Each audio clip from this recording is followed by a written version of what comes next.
कटिया कर ना जोई है काहे तो बैसीर के ऑपरेशन करवले बड़े छोट बबुआ हो जब भैया कहता रहो हां जी ए बबुआ हम कटिया ना करो हो कहते जे हम कटिया ना करो तो कहते भाई जे खोइबू कटिया दादा का खइबो कहते जो ना करो कटिया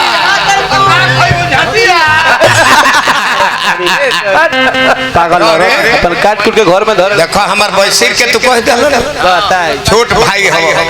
ऐसे मत कहो 18 साल के रहलो त तहरा हाइड्रो से निकलवा के बहरी कर देली त तहर जान बच गई न त तू वही घरी मर गए हमरा भाई के एगो हमारा तन रोग धरैनी ऑपरेशन करा देले तो घट देलो 18 साल की उम्र रहे हाइड्रोसिल में घाव हो गई ऑपरेशन करा के तर हाइड्रोसिल निकलवा के बिग दिहनी उ मुस मुसरी खा घर ले होया एक हला हल्ला करे हां कहत के करे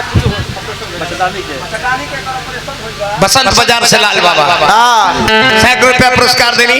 लाल बाबा का हार्दिक अभिनंदन शुभकामनाएं मछली का ऑपरेशन होला बीच में ले आई हां हां ले आई बड़ा मन चैत में मधेसरत करू अरे पागल हो का भगवा में आए रहा ना यही से भगवा में नहीं रहा ना वही काहे रोआ गिरेले बड़े चैत में कोई दिन चल गई बताओ तो अरे हां देख चल चल चल फोन लगा हमारा सोझे लगा देखी तो हां ले भाई ले हमारा सोझे लगा मोबाइल रख ले उनकर हम दवाई देता लगा ए देवर बबुआ का रे भौजी तनी अपन भैया के नंबर दी ना नंबर हां तोरा लगे नहीं का ना हमरा भी नहीं के उनका नंबर भूलवा देलस इमरजेंसी बना हां तो लिखू हम बोलत नहीं बोली 94 94 हो गई हाँ बार 14 ये कैसा नंबर है अरे ये प्योर भोजपुरिया नंबर भैया दादा ते पागल को रही ना हमें 94 यानी हिंदी में 14 है कहल जाला चाहे छपरा जिला के लोग पूछ लो तेरे के बाद 14 कहला कि नहीं हां जी तेरे 14 अब बार माने 12 फिर बार 14 माने 12 14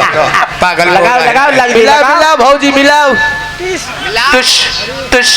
टुश टुश टर टर उठाइए ना रेशमा में घुसाइए ना मोबाइलिया में हेलो आवाज कटता रे ना ढील डोल हेलो अब तक घींचे लगल को के राजा जी अरे हम राजा जी ने बोलता नहीं गोड़ छू के गोड़ लगता नहीं है राजा जी अरे गोड़ ओया तक पहुंच गइल बा तो छू ले हम बोलता नहीं कुंवर जी फगुआ मनाइलो तार मसूरी खेसारी खेत में चुनकतिया आई कहते जो हम कटिया ना करो काहे से कि देवरा जन बात तो कर हाइड्रोसिल निकला गइल बा आकर जन बड़की गोतिनिया बिया ओकर बचतनिए खत्म हो गइल तू अपन समाचार कहो ने बतियाऊ ए राजा जी कहला रवा हमरा से खिसियाल बनी का जी आहो खिसियाइल बनी झझक के काहे बोलत तारू काहे खिसियाल बनी जी मीठ बोलबो तब आई न त आई बोल बिना हां अच्छा मीठ बोले के पड़ी को किलोवाट जास आग तो सूरज में होती है पर जलना जमीन को पड़ती है आग तो सूरज में होती है पर जलना जमीन को पड़ती है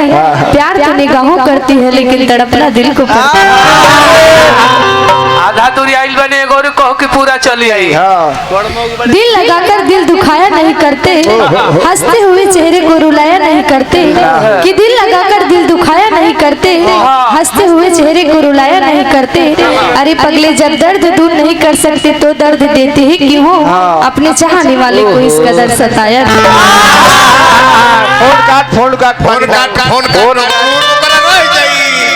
उनका बात ले ली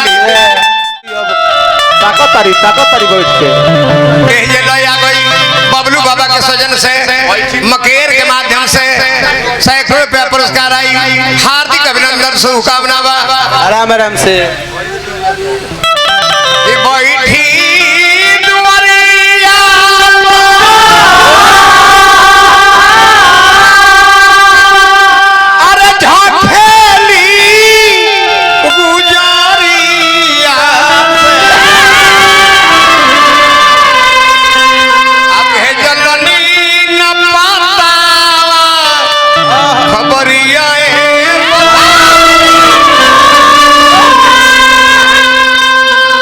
कोनो खबर भेजले न कोनो पता भेजले हरियर लाल चूड़ी पहनले बानी कि चूड़ी चूड़िया भइली छुरिया चुनरिया कफनिया से माहू लागे पुरिया जौरिया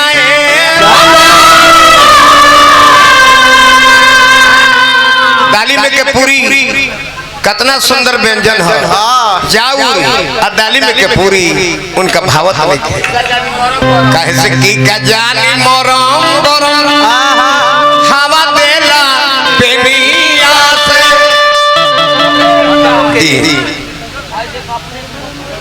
अच्छा भैया बलिराम सिंह जी टमा के माध्यम से पुरस्कार देने 51 रुपया बलिराम भैया के बार बार प्रणाम दा इका जानी मोरम गरम हवा देला पेनिया से मटर के छमिया लागे छनिया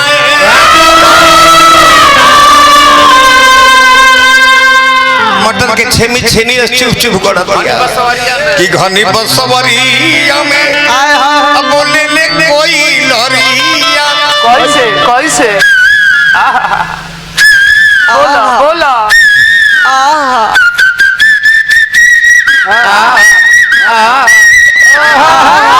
बात का हम ओरिजिनल उतारे वाला है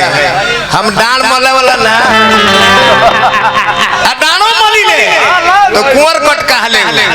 के फिल्मी स्टार हो चाहे कौन हो कहिलो जे कुंवर कट हमार मशहूर होला तनिक ठुमका लगा दे कोइलर 1 सेकंड बस बोला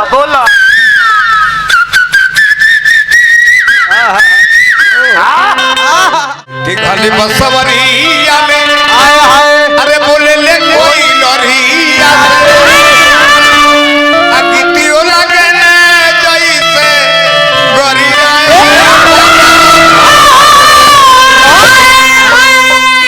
बन रहा गुरुजी के नाम में हितर रोशन बन रहा ऐसा ही गार्दा कबर ले रहा माननीय श्री सोहन राय जी व्यास सैकड़ों रुपये पुरस्कार देनी हार्दिक अभिनंदन शुभकामना आइले अब कहा जाने कौन हमरा से चूक भई रहे दिन भर अब खेते में काम करे लगले जाई बोला के ले खेत के चली सुंदर सुंदर खाना बनौले बने दाली में के दल पूरी कोहड़ा के तरकारी जाउर बनौले बने खीर ना चटनियो बा जनी कहे के भाबा दिन भरी खटे सैया खेतवा में जा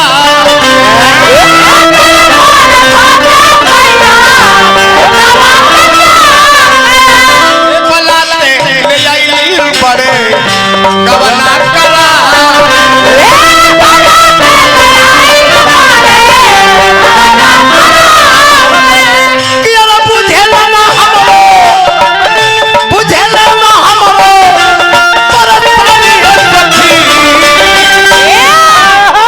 जो अपना सखी के बुझला ना हमरो परसानी नदिया दूध डाला जाके हरिहरी हरियाणा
बाबू मास्टर साहेब बबलू बाबा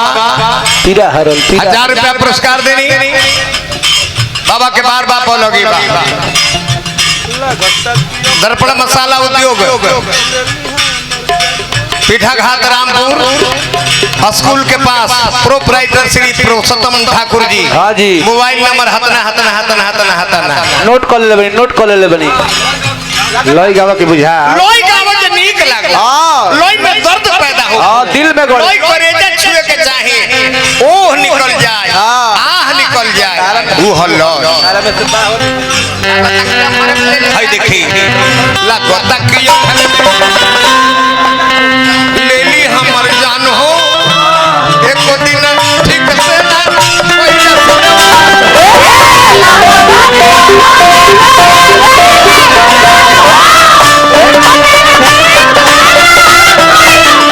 और आज बेचारा आई कतनो बिया अरे महाराज तो 4 दांत के बाछी है बहुत तहार का है बुढ़िया बूढ़ी हो एकर झरत है अब ओकर दांत झड़ गेले से 2.5 किलो के तो 4 किलो दूध पिए ले एकर मैं बटोए मारा गइल बा कुल बाट मारा गेले मसुआ गइल बे हां लागो तकियो अरे लेली हमर जान हो अरे भलिया एको दिन ठीक से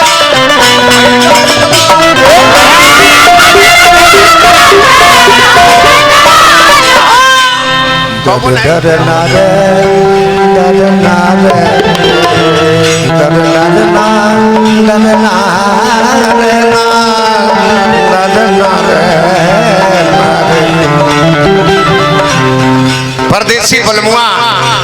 नारायणपुर टोला से 100 रुपया पुरस्कार देनी परदेसी भाई का हार्दिक अभिनंदन शुभकामना।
अनिल जी के भाई बानी 100 रुपया पुरस्कार देनी 100 रुपया भाई हमरा के देलन है नाम जेगो भिखारी ठाकुर के गीत रवा सुनाई जरूर है सुनाई सुनाई हम हमर कपड़ा के परवा ही तो झर गइल बा लो कसी उछल न चबवल बने ना उम्र के हिसाब से जितना दिन दोसर ब्यास लो लपक जन्म हुई उतना दिन से हम दुगोला गाएंगे। कलाकार जब पुराना होता है तो उसकी कला जवान होती है और कलाकार जब जवान होता है उस समय उसकी कला नादान रहती है। ध्यान दी दिन भर लागे वो कर्मन हो एने जियान होता घर में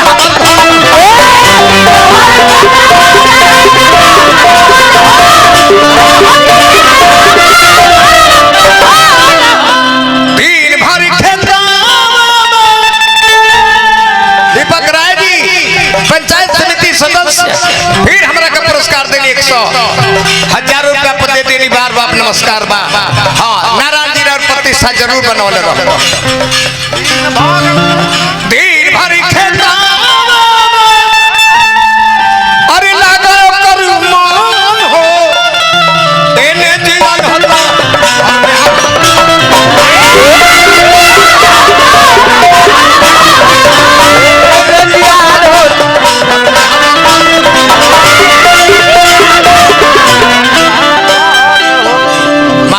दीपक राय जी बीडीसी यानी पंचायत समिति सदस्य हार्दिक हार्दिक अभिनंदन कृष्णा बाबू। हाँ हाँ